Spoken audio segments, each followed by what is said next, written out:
cruise tune. Today we're going to talk about basic setups in terms of where to put your clickers and how to set basic things.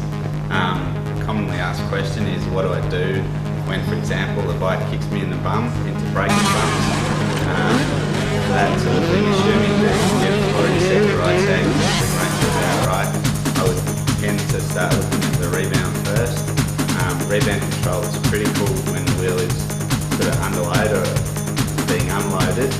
So when you're braking, all your weight's going onto your front wheel and your rear wheel is coming unloaded, and you have to control that movement. So probably first off, I would look at the rebound. You've got your bike set at somewhere around standard settings, which will be in your manual. It's a good start. Now the first thing to determine is whether the bike is actually packing, as in the rebound's too slow and it's holding the wheel into the guard, or it's too loose and it's kicking, as in the rebound's actually flicking the back end of the bike off the ground and throwing the rider forward over the handlebars. It really helps if you haven't got a good feel for it, you just know it doesn't feel right, to get somebody to have a look at the bike while you're going into the braking bumps and actually tell you, yeah, it looks like it's kicking you, or it looks like it's packing and the back of the bike's sitting really low. Once you've determined that, obviously, if it's packing, in terms of the back wheel's getting stuck in the guard, the bike's sitting very low in the back, you'll have to let the rebound off a little bit. General rule of thumb is about 2 to 3 clicks at a time. Don't go 10 clicks because that'll just confuse things. You can sort of go too far the other way and just throw things completely. So 2 or 3 clicks at a time. On pretty well every unit. The rebound adjuster's found down the bottom, just under the spring, amongst all the linkages. So just get a screwdriver. Again, if it's packing in terms of the back wheels sitting into the guard, which will make it sort of lock into the guard and actually feel like you're riding a road bike down the track, because it's running on about 50 mil of travel instead of the 300 mil you really want to have.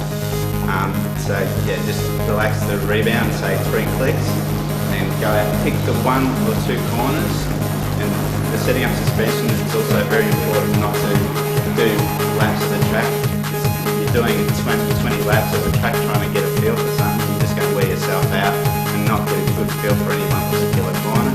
So just pick 2 or 3 corners, put them together, and yeah, just back up, relax the rebound, say 3 clicks, do a few laps, see how that feels, and maybe come in and relax another 2 clicks. You'll soon get a feel for it, whether it's actually helping or you're starting to go the other way and it's starting to, maybe if it was packing and you've gone say 5 or 6 clicks, and then all of a sudden you can feel, well, it's sitting up nicely, but now it's actually starting to throw you forward. You know, you've gone a little bit too far, you can just work back the other way.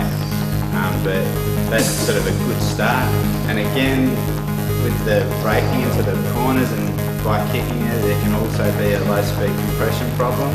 In terms of, you'll get a compression spike if your rebound's about right, but if you've got the square edge sort of braking bumps and it's still flicking a little bit, or the back wheel's not actually sitting straight, when you brake into the bump, the wheel should track straight into the bumps, not be skittering sideways.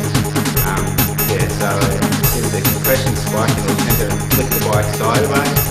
So again, it's just a matter of maybe going a couple of clicks at a time, just getting a feel for everything, and that's really the easiest way to set up a bike. Next up on the What's On race calendar.